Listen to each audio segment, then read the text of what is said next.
ओम नमः शिवाय। नमस्कार। मैं ज्योतिष वास्तु एक्सपर्ट आनंद शाह आपको वेद से विज्ञान चैनल पर स्वागत करता हूं। हमारे रीति रिवाज और संस्कार सीरीज में आज हम फिर एक रीति रिवाज संस्कार लेकर उपस्थित हुए हैं। इससे पहले कुछ जो पहले भी हम कह चुके हैं कि वीडियो के अंत में, हर एक वीडियो के अंत में एक मंत्र होगा, जो मंत्र आपके जीवन पर अच्छा प्रभाव पाड़ने वाला होगा। इसलिए आप वीडियो के अंत तक जरूर देखेंगे, वो मंत्र जरूर आप लेंगे। जैसे कि आज है कि अगर किसी को ऋण ज़्यादा हो गया हो तो ऋण से मुक्ति कैसे हो सके, ऐसे मंत्र हम देंगे। इसलिए आप वीडियो के अंत तक जरूर देखेंगे। आज के विषय है चंदन। चंदन के बारे में हम आज आपको चर्चा करेंगे।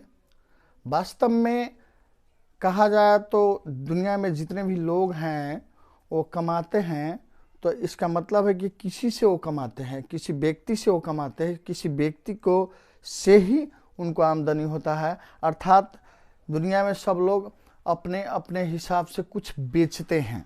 जैसे कोई वाणी बेचता है, कोई स्किल बेचता है, कोई अपने श्रम बेचता है, इत्यादि इत्यादि बेचता है, और उसके स्वरूप सामने वाला उसको पैसा देता है। अर्थात इससे पहले बीच में क्या है कि वास्तव में प्रभाव होना चाहिए। प्रभाव के यहाँ जरूरी है। जैसे कि आपसे अगर कोई प्रभावित है तो ही आपको वो सपोर्ट कर सकता है। इसलिए आज हम चंदन के विषय में चर्चा करेंगे। चंदन एक बहुत ही ज़रूरी चीज़ है। जैसे कि हम लोग देखते हैं कि हर एक समय में, विवाह हो, मुंडन हो, उपनयन हो या कोई पर्व हो, हर समय हम लोग बड़े लोगों से तिलक लगवाते हैं, चंदन करवाते हैं। वास्तविक है क्या, इसके विषय में हम अध्यात्म, ज्योतिष एवं साइंस तीनों विषय पर हम लोग चर्चा करेंगे आज। तो पहले हम लोग अध्यात्म के विषय में चर्चा करेंगे कि चंदन, आध्यात्मिक रूप से चंदन क्यों किया जाता है। तो वास्तव में आध्यात्मिक रूप से चंदन करने का मेन कारण क्या है कि लोग अपने इष्ट देवता के हिसाब से चंदन करते हैं, अपने आराध्य देवता के हिसाब से चंदन करते हैं। जैसे जो वैष्णव है, विष्णु का भक्त है, वो पीला चंदन अर्थात 3 रेखा वाला जो किया करते हैं संत लोग, वो चंदन करते हैं, पीला चंदन करते हैं। जो माँ भगवती का भक्त है वो लाल चंदन करते हैं। शिव का भक्त है वो भस्म करते हैं। शनि और महाकाल का भक्त है वो काला चंदन करते हैं। और पितृकर्म में श्वेत चंदन को दिया गया है, कारण कि पितृ के देवता चंद्रमा है और चंद्रमा के रंग श्वेत है, इसलिए श्वेत चंदन किया जाता है। अब ये तो अध्यात्म के बात हुआ। आध्यात्मिक रूप से लोग करते हैं। जैसे कि जो व्यक्ति जिस देवता के भक्त हैं, जिस देवता के अपना आराध्य देव मानता है, जिस देवता के वो आराधना करते हैं, उस हिसाब से उनको प्रसन्न करने के लिए, उन्मय बनने के लिए चंदन करते हैं। जैसे कि भस्म कर करके शिवमय बनना है, अर्थात शिव को भक्त हैं तो शिवमय बनना है, इसलिए हम लोग भस्म करके शिव की पूजा करने जाते हैं। इसी तरह से विभिन्न अपने आराध्य देवता के हिसाब से चंदन करते हैं। ये अध्यात्म के हिसाब से है। दूसरा, ज्योतिष के हिसाब से कहा जाए तो इस चक्र का, इस जगह का द्वितीय स्थान से माना गया है ज्योतिष में। द्वितीय स्थान अर्थात किसी ग्रह का द्वितीय स्थान में पहुंचाना हो तो उस ग्रह से संबंधित चंदन हम लोग करते हैं। जो ग्रह, जैसे मंगल के पहुंचाना हो तो लाल चंदन करते हैं, शनि के पहुंचाना हो तो काला चंदन करते हैं, बुध को पहुंचाना हो तो भस्म करते हैं। इसी तरह बृहस्पति के पहुंचाना हो तो पीला चंदन करते हैं, हल्दी के चंदन करते हैं, केसर के चंदन करते हैं। ज्योतिष के हिसाब से इस तरीका से लिया गया है। द्वितीय स्थान धन का स्थान है, द्वितीय स्थान धर्म स्थल का स्थान है, द्वितीय स्थान कुटुंब का स्थान है, द्वितीय स्थान बैंक का स्थान है, द्वितीय स्थान वाणी का स्थान है, द्वितीय स्थान भोजन के स्थान है। तो जैसे अगर कोई व्यक्ति के भोजन अटपटांग हो गया है, अर्थात मांस मदिरा ज़्यादा ग्रहण कर रहा है, मदिरा ज़्यादा पीता हो, दारू शराब ज़्यादा पीता हो, मांस मछली ज़्यादा सेवन करता हो, तो वो व्यक्ति के सुधारने के लिए नियमित रूप से माथे पर हल्दी के चंदन या केसर के चंदन माथे, जबान और नाभि में कराया जाता है। इसलिए कि बृहस्पति के द्वितीय स्थान में पहुंचाया जाता है। बृहस्पति अगर द्वितीय स्थान में चला गया तो व्यक्ति के आहार, व्यवहार और भोजन में सात्विकता लाना शुरू कर देंगे। वो व्यक्ति सात्विक भोजन करना शुरू कर देगा। परंतु ये बात नहीं है कि 2 दिन, 4 दिन, 5 दिन, 10 दिन कर देने के बाद में आपको वो संपन्न हो जाएगा, ऐसी बात नहीं है। रेगुलर और नित्य करना पड़ेगा।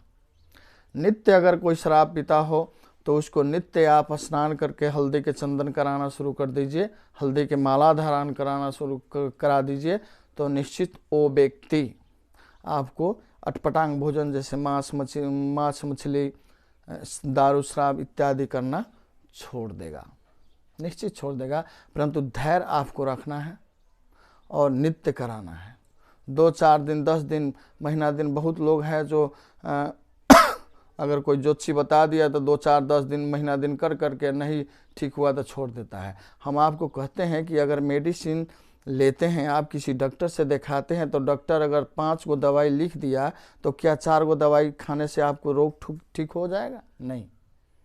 अगर कर सकते हैं तो दिखाइए, नहीं होगा। या डॉक्टर लिख दिया 14 दिन, तो क्या आप 10 दिन खाकर ठीक हो जाएंगे? बिल्कुल नहीं। कोई ऐसा रोग है जिसको 3-3 वर्ष, 5-5 वर्ष इलाज करना पड़ता है। किसी रोग का तो जिंदगी भर दवाई खाना पड़ रहा है। अभी बहुत सारे लोग हैं जो प्रतिदिन आजीवन दवाई खा रहे हैं, क्यों ठीक नहीं हो जा रहा?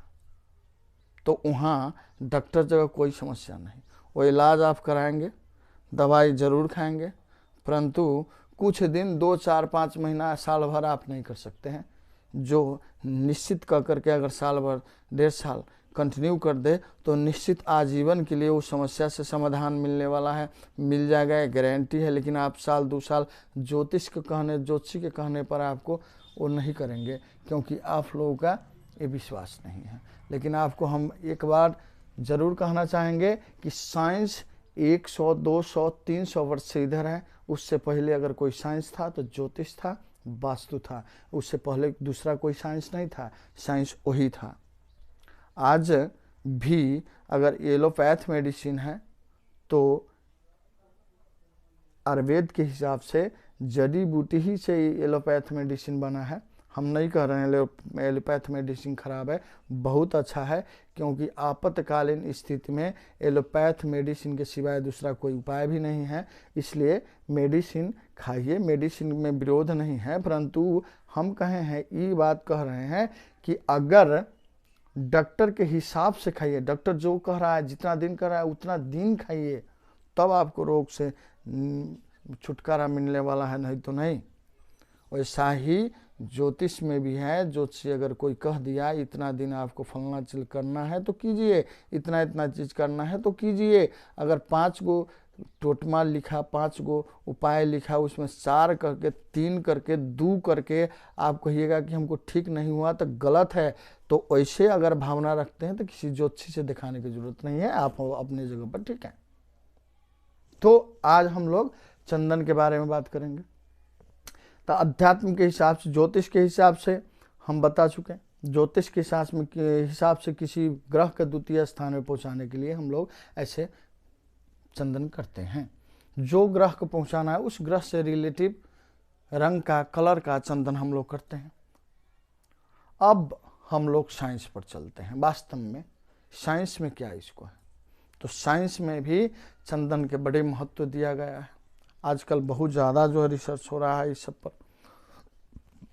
तो एक श्रीखंड, जो श्रीखंड चंदन है वो करने से मस्तिष्क ठंडा रहता है, आपको क्रोध पर शमन होगा, क्रोध कम होगा, क्रोध आपको नहीं होगा। साथ में बार बार अगर फीवर होता हो फिर भी आप चंदन, नित्य श्रीखंड चंदन कीजिए, आपको फीवर से मुक्ति मिल जाएगा। आपको आँख के समस्या है तो आप नित्य श्रीखंड चंदन या रक्त चंदन आप लेपन कीजिए, बिल्कुल आपको आँख की समस्या भी दूर होने वाला है। ब्रेन में ताज़ापन महसूस आप करेंगे, ब्रेन साफ होगा। किसी चीज़ को जो भूलने का बीमारी है फिर भी उसको चंदन कराइए, वो भी आपको निश्चित ठीक होने वाला है, भूलने के बीमारी से मुक्ति मिलने वाला है। और जैसे कि एकाग्रता आपको काम में नहीं है, चाहे कोई भी पढ़ाई में एकाग्रता ना हो, काम में एकाग्रता ना हो, आप स्थिर ना हो, कोई काम एकाग्र रूप से नहीं कर पा रहे हैं, समस्या हो रहा है करने में, फिर भी आप चंदन कीजिए, आपको एकाग्रता बनाएगा चंदन। आप एकाग्र हो जाएंगे, काम में आपको मन लगेगा और काम कर पाइएगा। कारण कि दुनिया में आज तक जितने भी बेरोजगार लोग हैं, तो बेरोजगार इसलिए है कि उसको किसी काम पर एकाग्रता नहीं है। अगर कोई काम पर वो एकाग्र हो जाए, कोई काम हार्ट से वो करना शुरू कर दे, तो हम बार बार हर एक वीडियो में हम इस बात को हम दोहराते हैं, आज भी कह रहे हैं, अगर कोई आदमी अपने हार्ट से कोई काम शुरू करे और ईमानदारी पूर्वक 100% जो एफोर्ट लगाकर अगर काम करे तो असफल होने का कोई चांस नहीं है। 100 नहीं 101% वो चांस है कि वो सफल ही होगा, इसमें दो राय नहीं। परंतु बात यहाँ है कि कोई काम करता ही नहीं हार्ट से। अब काम करने का मन दूसरा कर रहा है, किसी को देखकर लोभ के लुलुपता में फलाने व्यक्ति फलाना बिजनेस किया है, बहुत आगे बढ़ गया, चलो हम भी वही करते हैं, ऐसा किसी को देख करके, किसी के बात से या किसी के देख के कभी भी प्रभावित नहीं होना चाहिए या काम नहीं करना चाहिए। जो अपने इच्छा हो, अपने में एबिलिटी हो, यानी कोई भी काम करने का मतलब है आप में वो काम की एबिलिटी होना पड़ा, आप कोई काम में कुछ न कुछ जानकारी होना पड़ा। अगर जानकारी हो गया, उस काम के बारे में आप जानकार हैं, उस काम के सही ढंग से अंजाम दे सकते हैं, तो निश्चित आप वो काम कीजिए, आप सफल होंगे। 100 नहीं 101%। तो एकाग्रता बनाने के काम चंदन का है, चंदन आप कीजिए, एकाग्र हो जाइएगा। दूसरी बात कि प्रभावी, यानी सामने वाला प्रभावित होता है चंदन से। बहुत सारा है प्रभावित करने वाला, डायरेक्ट प्रभावित करने वाला भी चंदन है, हम अगले वीडियो में ज़रूर आपको बताएंगे, उस पर भी चर्चा करेंगे। लेकिन आज हम थोड़ा संक्षिप्त में जानकारी दे रहे हैं।